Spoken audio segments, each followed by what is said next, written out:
Hey, this is Dr. Matthew Dunn, TH110, Religious Faith in the Modern World, on November 15th.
Oh.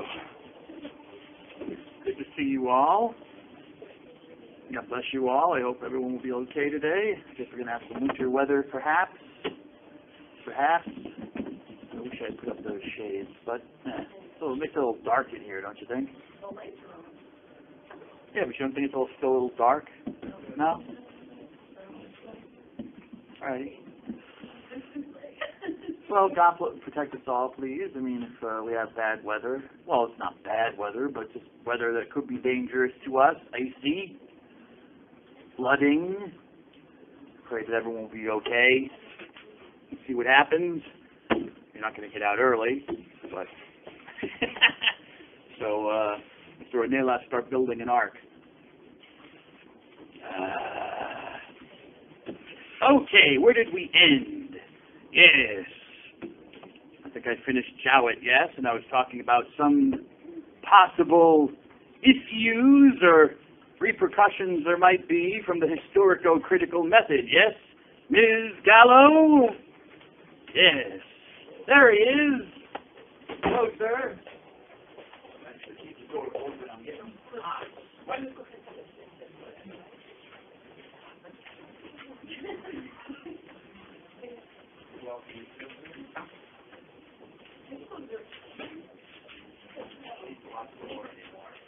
But obviously people don't like me because they're messing with stuff. But I've been around computers almost my whole life before they were there.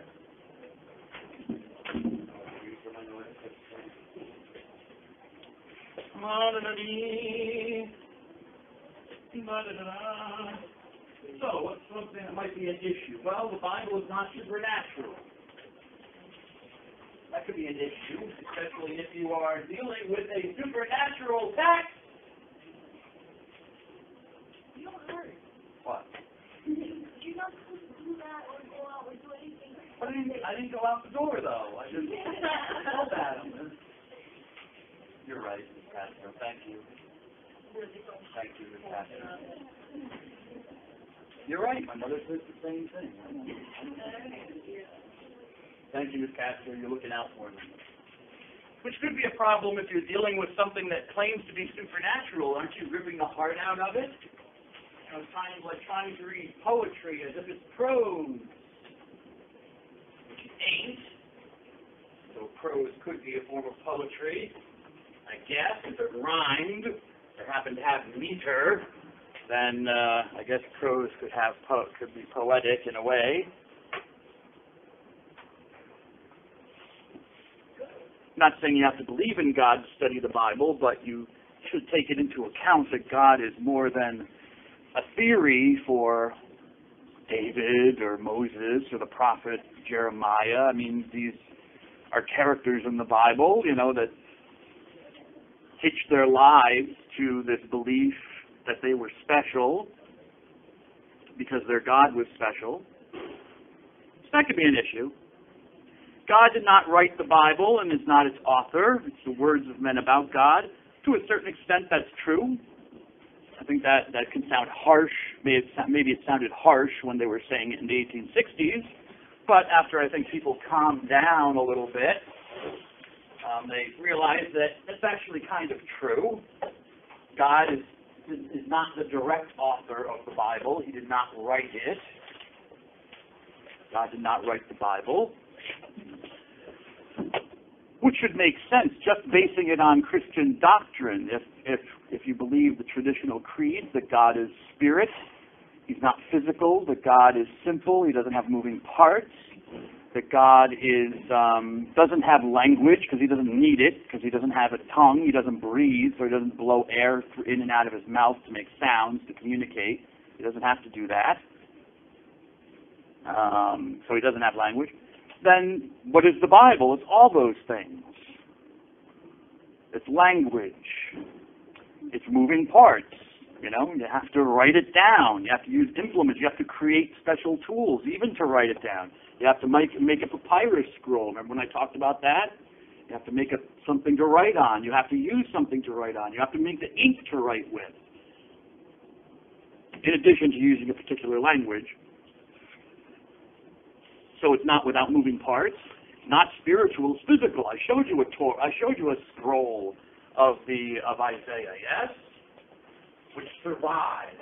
Why do I say it survived? Because it could have fallen apart, as many scrolls do. They're very fragile. Paper is fragile. Okay? Who sent me pictures of the synagogue? Who went to the synagogue? Someone go to a synagogue? Someone sent me pictures of a synagogue? The Reformed synagogue? Yes? I will track you down because I have your email.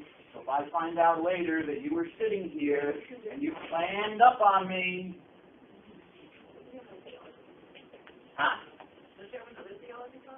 I do. But I don't trust you.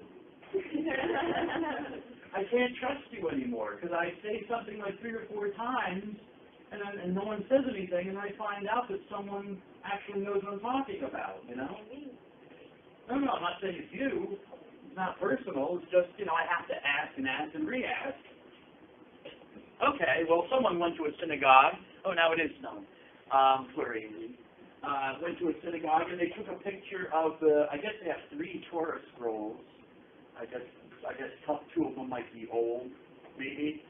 But they're all, in embroidered cloth, gold embroidered cloth, and the main scroll has a crown on top of it, like a king, I'm going to assume, I don't know, I'd have to ask, but what I would have asked if I were there was, does that symbolize the King of David, the Messiah, that you're awaiting?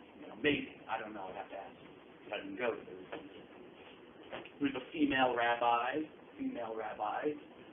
instead of a man. And she was wearing her tzitzit, not tzitzit, she was wearing her prayer shawl. There's a different Hebrew name for the prayer shawl, I forget what it is. Maybe that's Tabiyah. Well, anyway. She was wearing a prayer shawl which had different colors on it. I like blue, I remember blue, something like that. So, stuff like that. Interesting. Why did I mention that?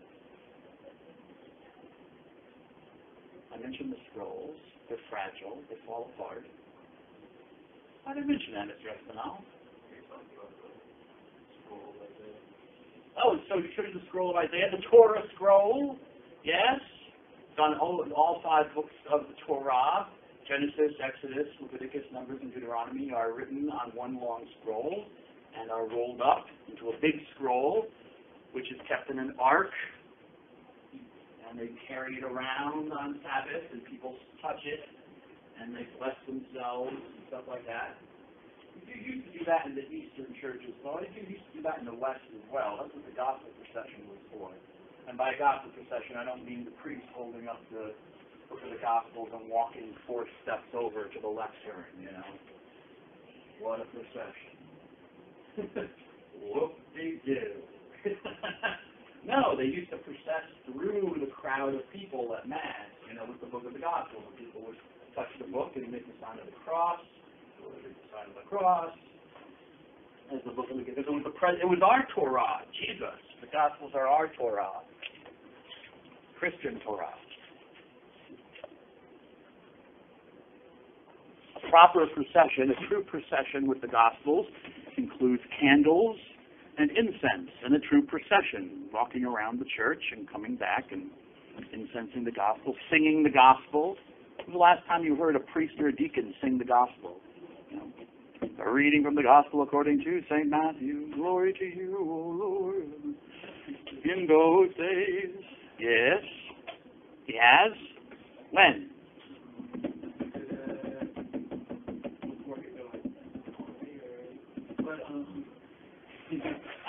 Sing, forever remember the Holy Spirit, and then ding, ding, ding, ding, ding. You mean through him, with him, in it? No, that's not what I'm talking about. Yeah, I don't know why. To me, that's monkey see, monkey do. Like almost all priests do that, and I have absolutely no reason. It can be sung, yes, but why is that the only part of the Mass they sing? You know, the basic form is you're supposed to sing the prayers. You can sing that. You can sing. Anyways, but they don't, because I don't think they know. They don't know the rules. Or it's too much work to do them, I guess. I don't know. I don't want to judge. I don't want to think badly. But, you know, when's the last time they've heard confessions on campus here? Got a whole church of priests right up the road. Not more than a block's walk. You know, they could come down to St. Peter's Chapel every day and say part of the office. The liturgy of the hours that priests pray every day. Jesuits pray every day. Book of Psalms and prayers. It takes about half an hour. It's not very long. They could pray in St. Peter's Chapel. I'm sure you could fit all the Jesuits in the chapel. Fit them all in the first pew.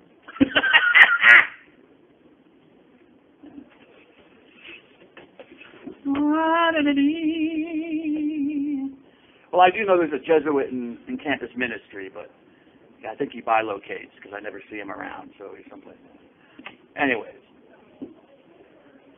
So God is not the word. So when I put these things together, God is spiritual. Yes, the Torah scroll. That's what I was saying.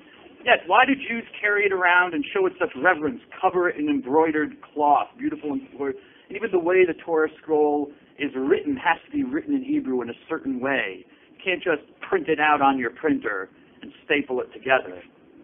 Even the letters have to be printed a certain way. It's a whole sacred process just to make one Torah scroll. Imagine if we in the Catholic Church took that much attention to the four Holy Gospels that are carried around in procession, which are just books that are pumped out on a regular printing press. But a Torah scroll has to be done by hand by a person who's at prayer. It means something to them. But it is not spiritual. The Torah, they carry it around. It's physical. It has a physical presence. God does not. So those things, just as a theologian, as a Christian believer, those things tell me right away that God is probably not the author, the direct author of Scripture, of the Bible. So there's a point there. Because God is none of those things. He doesn't have parts. He's not physical. He doesn't need language to communicate. Makes sense to me. I don't see any theological problem with saying that. To say that God is not the author of Scripture at all is a problem, because it means that God is not somehow a source of the Scriptures, which He is. He may not be the direct source in the sense that He used instruments. So I'm just going to close the door, but I know it's going to get too hot for me. Sorry about that. I'm sorry, but I'm already sweating with both the windows open.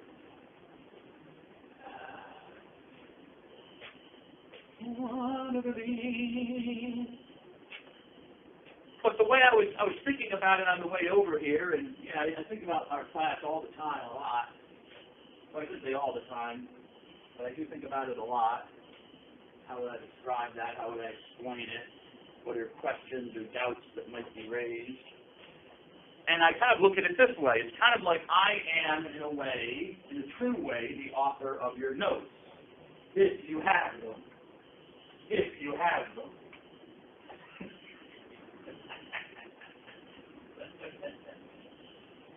Oh, I forgot that your first name is Alberio's Genesis, right? Isn't that cool? I've been talking about the book of Genesis all. I totally forgot about that. Yeah, that's the J. Look for the J, but it's still, you know, Yeah. homophonic. Yeah. Spelled differently, but pronounced the same. Yeah. Homos means same in Greek. Phone means sound. So homophone, same sound. Words that are spelled differently have the same sound. Or maybe spelled the same and have the same sound, like read and read. So anywho, so I would say that I'm an author of your notes because you're copying down the information I'm giving to you. You're not creating it yourself, but you are recreating it in a way because you take the information that I give you. Don't have really changed or? Yeah, what is that? Ooh, what's in it? You think so? I know. You're smart, so that get your points back. Well, why don't we buy it from Quickstone if it's not any good? I don't know. To each his own. To each its own. To each its own, come to Quickstone. Maybe that should be their motto. You just did that for me, don't you try. But if I copyright it, I'm going to make money on it. But I can copyright it first. I'll trade it. Well, All right, first. get your lawyer.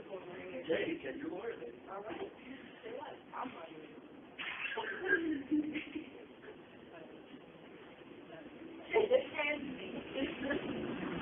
And me. Okay, I'll say that you checked me. And I checkmate me. Good. Well, that's it. I can go somewhere with that. No, not against you. I just thought of a funny joke, but it's inappropriate. Sorry about that.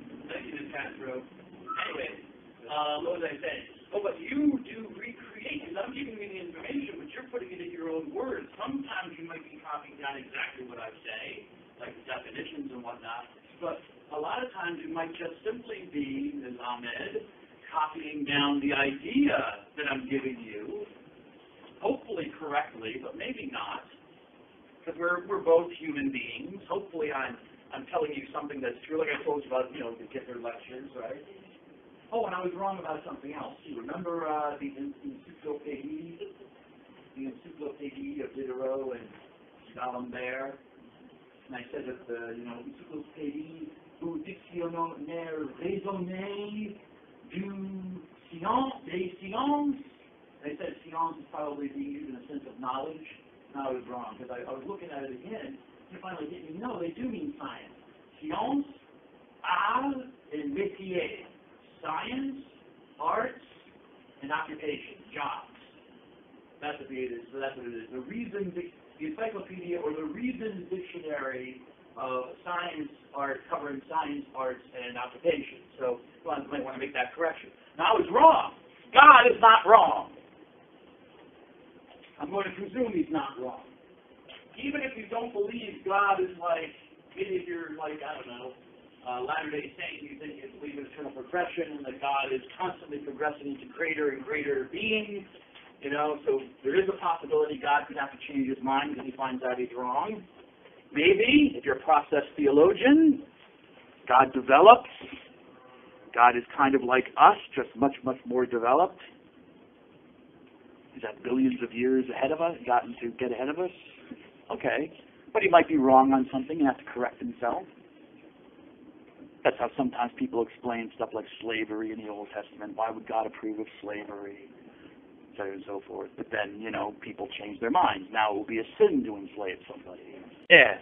Oh, but I'm going to assume that God does not get things wrong.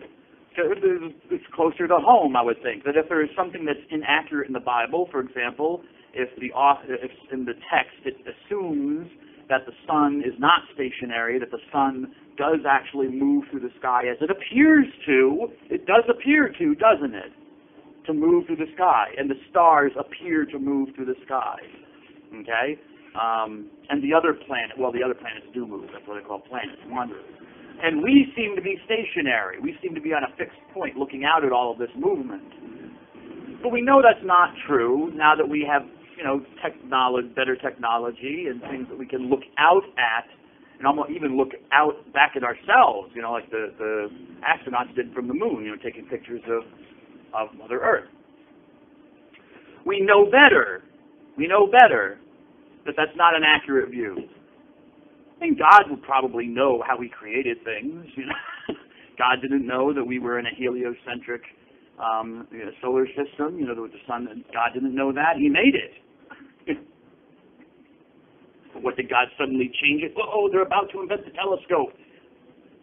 Rework the whole thing.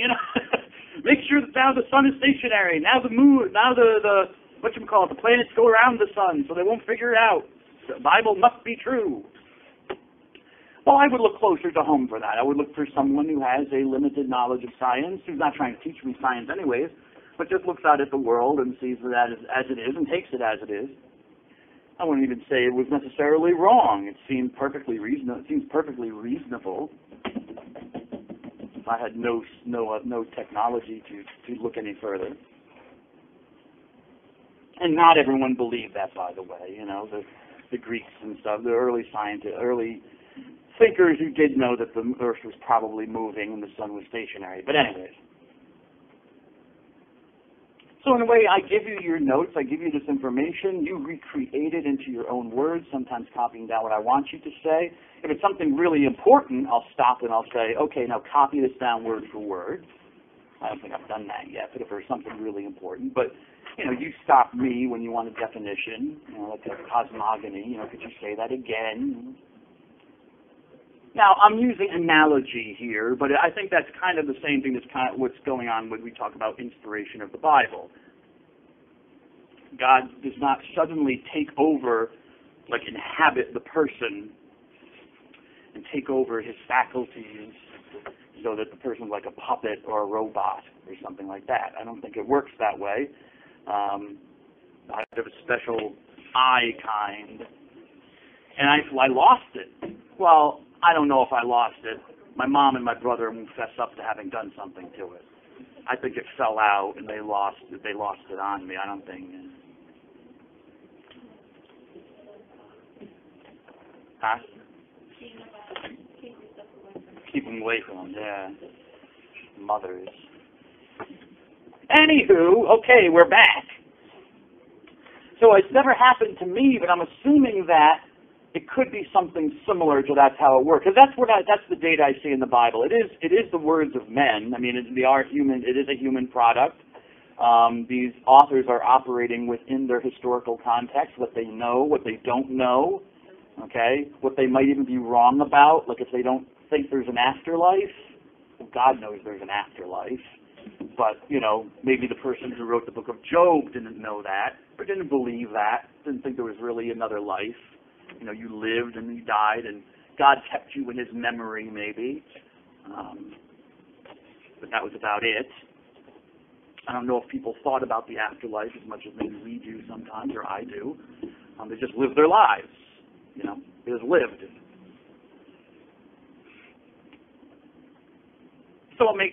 So various texts are the product of human author. They wrote their own religion. This is another point.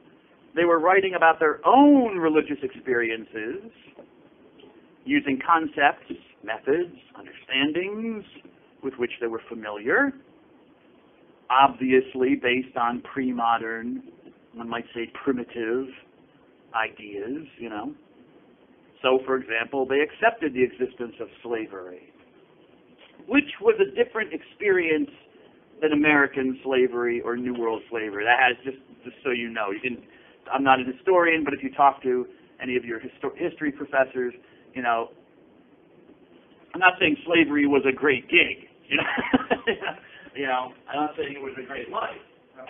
What I'm saying is that there's a difference between being kind of more of an indentured servant, maybe Roman slaves were, and also they weren't normally, they were Roman, they were Italians, they were Roman citizens, but they weren't necessarily going out of their way to enslave Africans like the white Europeans were. Although they did enslave Africans, there was still racism. But yeah, they weren't going around calling slavery a peculiar institution and willing to fight to the death to keep it going, like we were in the southern United States.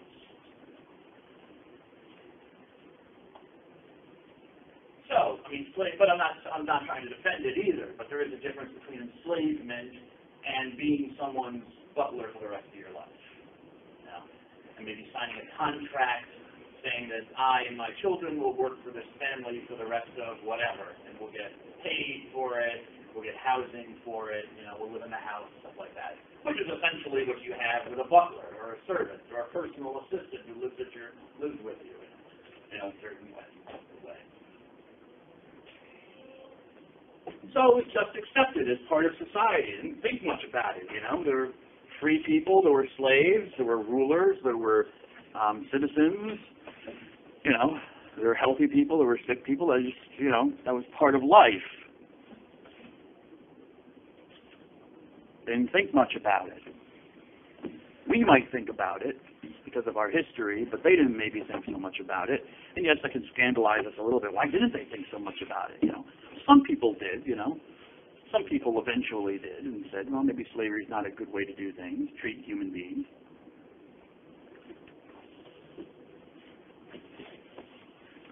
So there are pre-modern concepts in the Bible from the time it was written.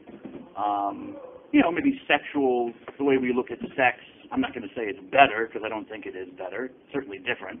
But, you know, the way sex is kind of almost like the woman is a thing to be bought and sold, you know, like I mentioned with menstruation. Once the girl becomes fertile, she's ready to have children, she can be married off to somebody, start looking for a buyer, you know. That, I don't think that would go over very well in today's world. In fact, when I was reading, what was I reading?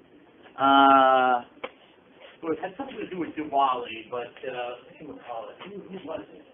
Who was it? It's not coming to me. It's not coming to me. I can't use it. Was it the Eden Man? I can't remember. Anyway, I can't use it because I can't remember the whole thing. But anyways, it was not necessarily the norm, Ms. Fernandez. Despite all the Hollywood movies to the contrary, it was not the norm necessarily for people to marry for love. In fact, that was probably unusual. There were a lot more important things than love to get married for. Family relationships, whether you were part of the same tribe, politics, you know, to form an alliance with another house, a ruling house or something. You know, but the benefits it would bring to have these two people together. You know, it wasn't a love marriage, as one might call it. That was probably unusual. It was unusual. So much that they had a phrase for it. They called it a love marriage. Because they couldn't understand it. It was odd. What, she brings no benefit. She's a poor woman, you know. She's got that hump. But I love her. She makes good matzo ball soup, huh? The best.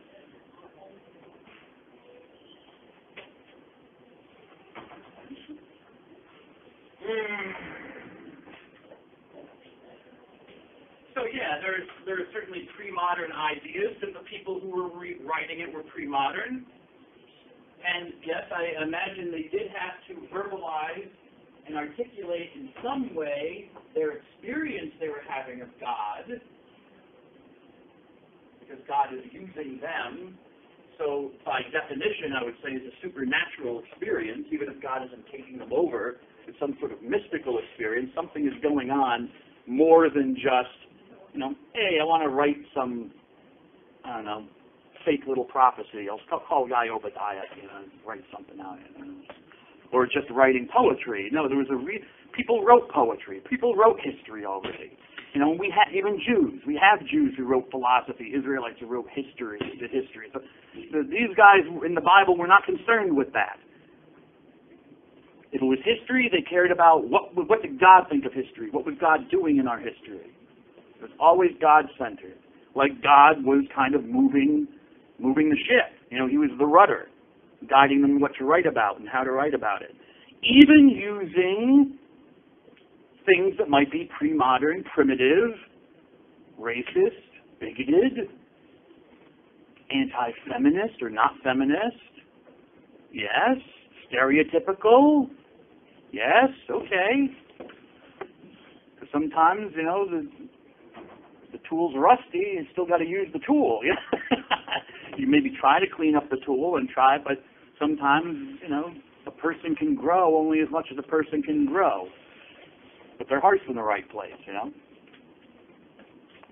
That movie with Clint Eastwood, I saw it with a friend of mine.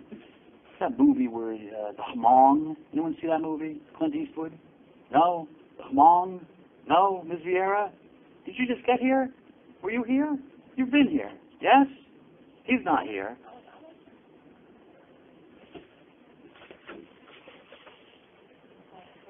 No skateboard today, though. I wonder why. We can't do skateboarding in snow?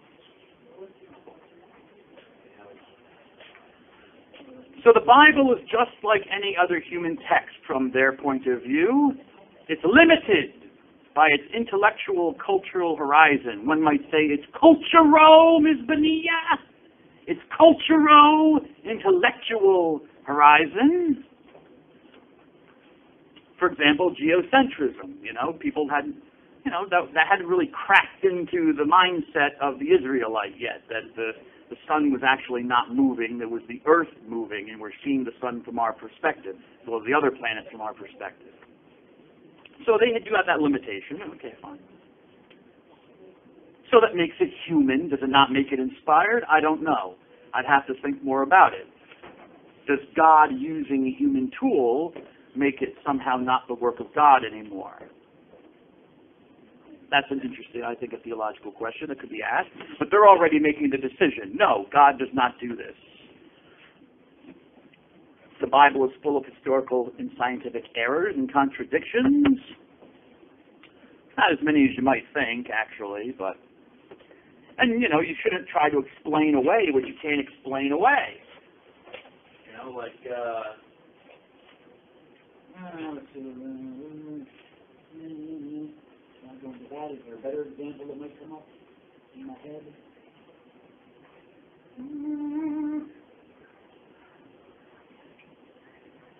Well, for example, what's the guy's name? Genis, I think. Anyway, he's Catholic. I know he's Catholic. He's got some website. Now, he's a flat earther. I find these things interesting. I just like to poke around the internet, see what different people think about things. Flat earthers. One day I'm just curious, you know. I heard about this guy, Robert Genis.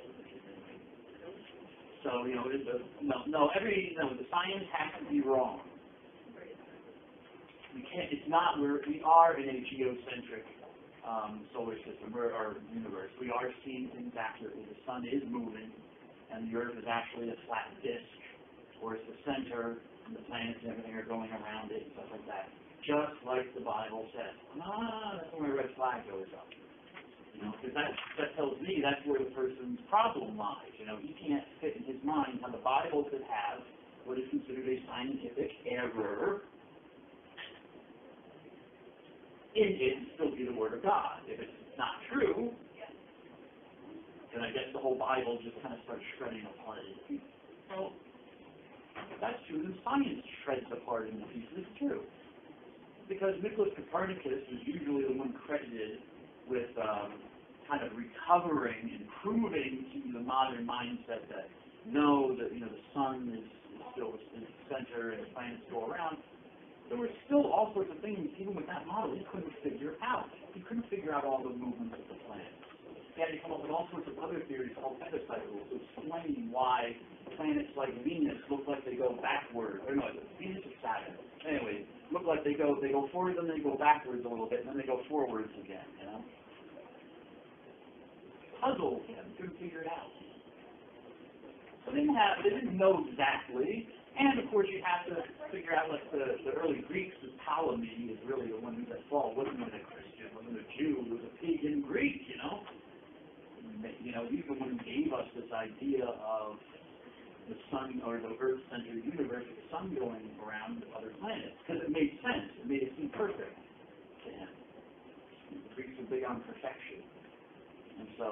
their own mind and thought this is how the perfect world would be. Everything going around in perfect circles as well. Not ellipses, but circles.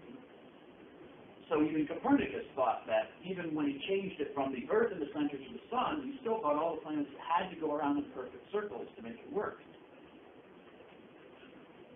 Probably why he had difficulty with, what do they call it, the epicycle and stuff, but not the epicycle, but what do they call it, retrograde, when it appears that a planet goes backwards. Well, that's a scientific error. I mean, if I taught you that in science class, I was still teaching that, all the planets are going around in perfectly formed circles, which is not true, which we know from our instruments and having now measured. I'd be teaching you what would be considered a scientific error today.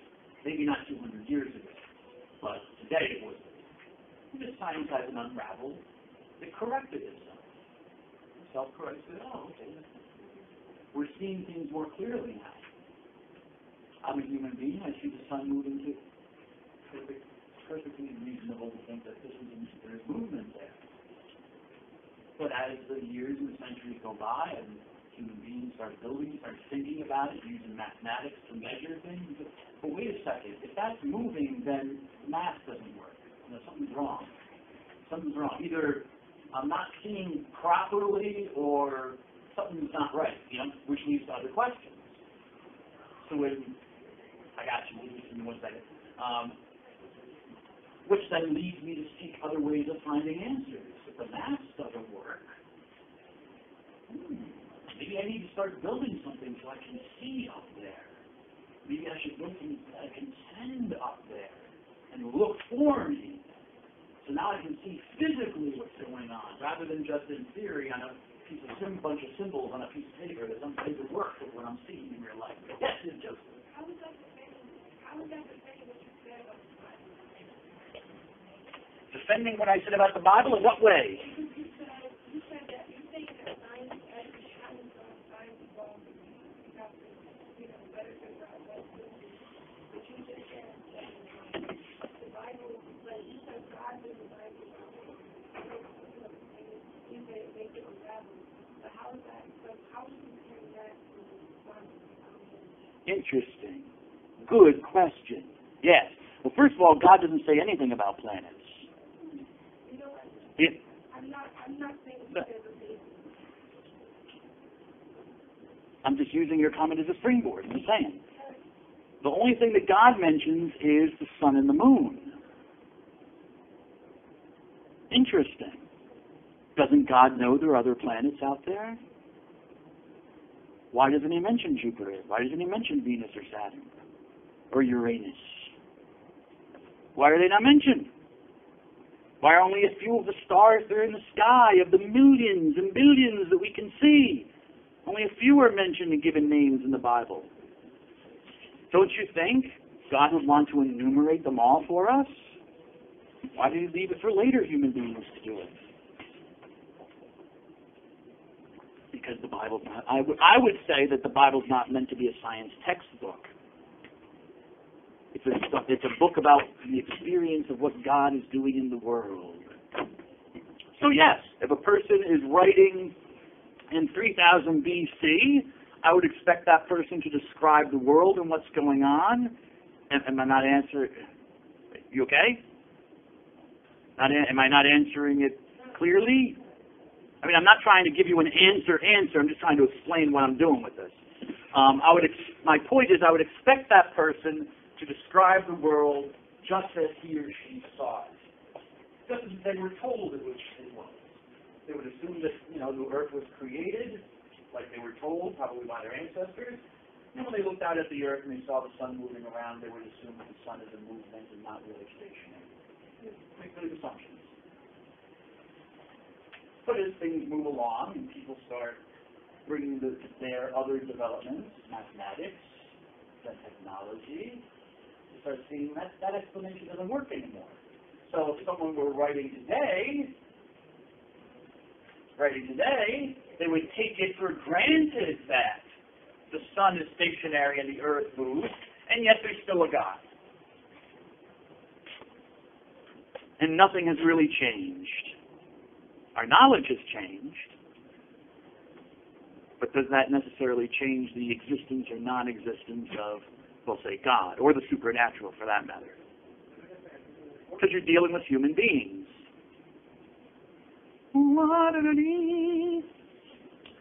So, let's see. 200 years ago, even with telescopes, when astronomers thought there were only a handful of planets, with 5 planets, couldn't see Uranus too far away. Pluto, of course, was no longer a planet. Oh, and that's a very interesting story that Joe told. You know when astronomers finally came up with a definition of what a planet is?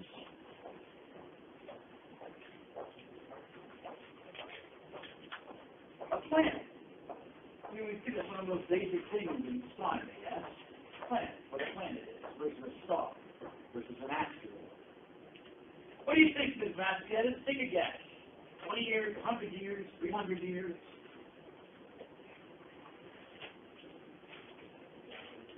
No idea. Don't even want to guess? You don't have an idea for a guess. You just throw out a number. It could be even a crazy number. 14 billion years ago. 7 years ago? No, not bad. Yeah, about 10 years ago. The astronomical science, what is it called? The ASU, Astronomical Society Union. No, it's called the Union. They finally came together and decided what a planet was. Why? Because people started questioning what a planet was. People were questioning whether Pluto should be regarded as a planet anymore. Because there are some asteroids and stuff that are actually larger than Pluto. Pluto's orbit is rather odd in comparison to other planets. Real planet, but we have no question as a planet. And so some people said, no, it's not a planet. So they had to actually, the Astronomical Union, a bunch of astronomers from around the world came together in their meeting and came up with about, I think, 3 things that made a planet something a planet. And Pluto, I think, didn't make one. I'm not going to go into the 3 things. You can already see, checked out. But think about it. And they relegated Pluto to what they call now a dwarf planet status. They didn't completely say it's not a planet, but it's not really a full planet. So it was kicked out of the group of planets that we have. So now we have, 8 planets in the solar system? Actually, maybe not go back to 9 if they found planet 9, actually. But anyways, so think about that, Ms. Joseph. The last, say, maybe 400 years of modern astronomy, astronomers were looking through their telescopes. Einstein was making his predictions, writing his articles during his miracle year. Hubble was looking up at the universe and seeing whether it was expanding at a greater speed. And all this time, they had no working definition of a planet. They all just assumed they all knew what it was. And yet science kept going on, didn't it? Made great strides. Did science fall apart? I don't know.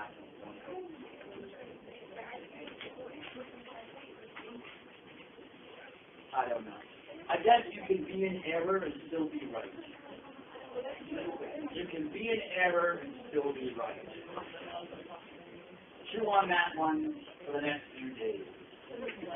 See you on Monday. God bless you all.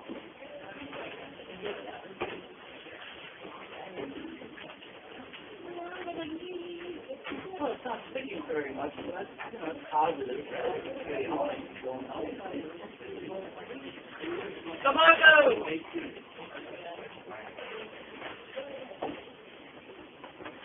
I still didn't get to the next slide, Mrs. Sanchez. I didn't want to say anything yet. Well. Does your search for you up stuff going? Or you Not going. Not going. I might have to. Well, I might have to bite the bullet and get one, but I might wait until. I got you. Bye, have a good weekend. Bye, sir. I might have to wait, but I spilled some coffee on my laptop the other day, and I had to take some of the keys off just to clean it up. Yeah. And of course, But go back in harder. yeah, they won't go back in. You know, one went back in, and the other two, the one and the two keys on my keyboard won't stick. No, laptops are a pain to repair. Even putting in something like the screen, which like they feel that you can remove, you can't put it back in without sometimes. Even for, like I had someone fix the laptop screen and came back up. The edges were cracked. Yeah. So, if you're still thinking going with the Linux system, there is a cheap laptop specifically meant for putting something like Linux on it. It's called Okay. That's something you can get from the store if you have to order from their stuff. Okay. My problem with Linux is that there's too much of a learning curve.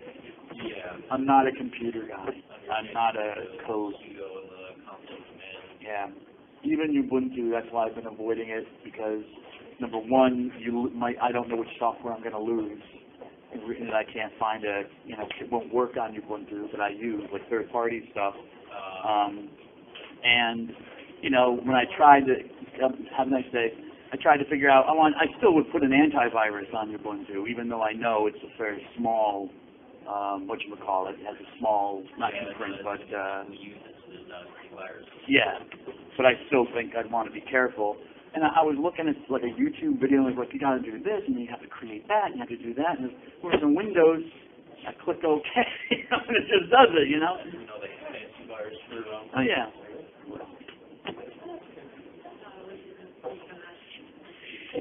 I just got left out of your course. What does that mean? The Christianity course. Oh, okay. So what does this mean? So. You want to get in? Yeah. Oh, okay, that's fine. Yay. If I'm still around, I might be in Papua New Guinea. Oh, sure. Who knows? But print the instructor's name. Matthew. Then.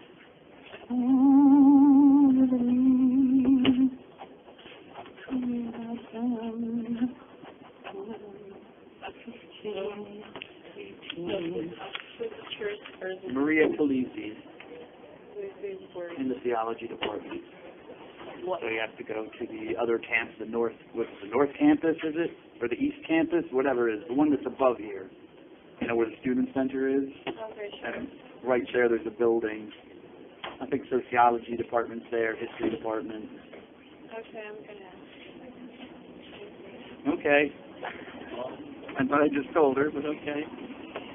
Yeah, I'm not even sure. I didn't even know they had antivirus. I figured they didn't bother. They're like, no, they use it whenever they go down. Like, don't bother. it was something like Avast, or when I was with my friend, when I visited my friend this summer in Missouri, he had Ubuntu on all his stuff, and I liked it.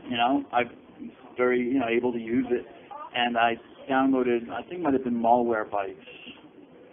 You might have had an Android version or an Ubuntu type version. But still, I'm just concerned about what am I going to hit? What's going to break? What do you mean, like? Well, like there's all sorts of third-party software that I use that I like using, and I use it enough that if I didn't have it, it would be a hassle. So, and I don't remember seeing I know they might have, operating system 10 version, but they don't have anything like, I think is like Ubuntu. Unless maybe is Android the same thing? No. Yeah. So I don't think even Android would work either, so. Usually when I'm doing that, I just go on, first I go to Wikipedia to see if they have like the different versions, and sometimes it's cross-platform. And if I can't find that, then I'll look up substitutes. Because for some reason the Linux, I don't know why, but the Linux community just made like bootleg version of everything. Sure, no. Yeah, even something like MATLAB, they're just like, no, we have a Linux version for that. Oh, okay. It's not always as good. Good, yeah. Certain things that got trademarked by the one program, so they can't carry over. But it's something you have to look into. Yeah, my friend told me that there's this thing called Wine, which allows you to run Windows. but I've had no experience with using this, and I don't know how well it works. If you have any experience with using it on... I've never used it. I've looked into it. I've never used it, but one thing to know about Wine is, one, things will run a bit slow. Like, not just, like, horribly slow, but if it's an old computer, you're going to have, like, a bit of trouble going from Linux to Wine to the Windows program. The other thing is, certain programs don't work on Wine, or they don't work as well. Like, there's a site that gives, like, a gold, silver, or bronze rating based on how well it works in Wine, and depending on how obscure or how complex the program you're using is, Wine might have some trouble with it. So, like, gold is, like, perfectly fine. Silver is, you can run it maybe above. Bronze is just don't even bother. And if it's not listed there, then you probably can't download it. If you use Wine, can you still, like, if you do work on Wine, can you still save stuff to your Ubuntu? Can you save it from, or is it, like, more like a virtual, or like a sandbox thing where you can't get it out? You might be, no, it might be, you might go to save it to Ubuntu. I would have to look into that, because I'm not sure if it's a straight up virtual machine or just kind of like, like a layer between Ubuntu and... Okay. Yeah, because if I go to Papua New Guinea to do this teaching job, they downgrade me to Windows 7 because the Windows, and I've had this, they force the updates on it, and it screws everything up, you know? Yeah. And I understand why they're doing it, but it really doesn't make the experience better. It might be making the operating system more secure or up to date, but you know, you're doing work on something, and then all of a sudden the whole computer is getting all messed up, and you're like, what's going on? Oh, it's downloading some huge mega thing, you know, it's updating. So it's worthless, you know. So I just walk away from the computer then, because there's nothing I can do. Yeah, you just gotta sit there. I always try to set it far back. What's